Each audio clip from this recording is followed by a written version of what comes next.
একসময় এক ছোট্ট গ্রামে থাকত করিম নামে এক গরিব কৃষক। সারাদিন খেটে সে ফসল ফলাতো, কিন্তু দুর্ভাগ্যবশত বছর বছর তার জমিতে ফলন ভালো হতো না।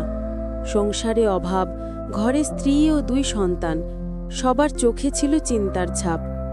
করিম প্রতিদিন সকালে উঠেই মন্দিরে যেত আর দেবী লক্ষ্মীর সামনে মাথা নত করে বলতো, মা, আমি বেশি কিছু চাই না, শুধু আমার সন্তানদের মুখে দুমুঠো ভাত দিতে পারি, এই আশীর্বাদ দাও। একদিন গভীর রাতে করিম ঘুমিয়ে পড়েছিল। হঠাৎ তার ঘরে এক আলোক রেখা এসে জ্বলজ্বল করতে লাগল। চোখ খুলে সে দেখল এক দেবী দাঁড়িয়ে আছেন, পরনে সোনালি শাড়ি, হাতে পদ্ম ফুল।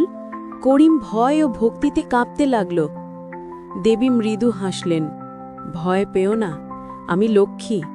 তোমার আন্তরিক পরিশ্রম ও হৃদয়ের পবিত্রতা আমাকে ডেকে এনেছে। তিনি বললেন, আমি তোমাকে ধনসম্পদ দিতে পারি, কিন্তু আমি চাই তুমি নিজ পরিশ্রমে সাফল্য পাও। দেবী একটি সোনার বীজ দিলেন, এটি তোমার জমিতে বপন করো আর প্রতিদিন কৃতজ্ঞ চিত্তে কাজ করো। করিম তাই করল। কয়েকদিনের মধ্যেই তার জমিতে সোনালি শস্যের ঢেউ উঠল। গ্রাম জুড়ে সবাই অবাক, কিন্তু করিম কখনো গর্ব করেনি।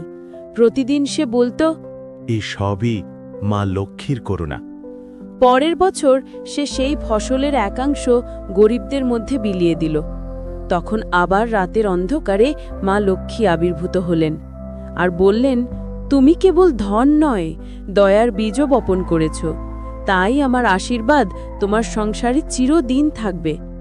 সেই থেকে করিম পরিবার সুখে শান্তিতে বসবাস করতে লাগল, আর মা লক্ষ্মীর আশীর্বাদে তাদের ঘর আলোয় ভরে উঠল।